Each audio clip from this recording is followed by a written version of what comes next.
Hey guys, working on a little plasma table project here. Flip it around so you can see it.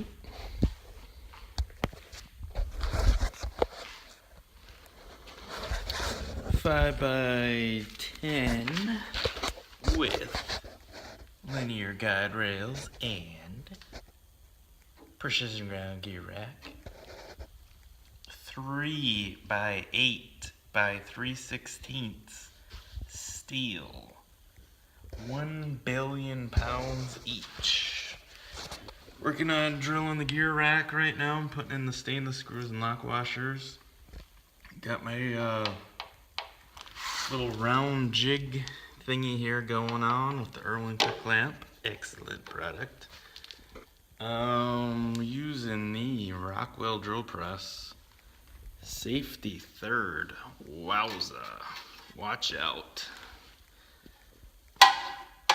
Yeah, so just plugging away on this. Got one just about drilled. And got the other one laying over here under a mass of cords and crap. Waiting to start on that one. Alright, stay tuned for more updates.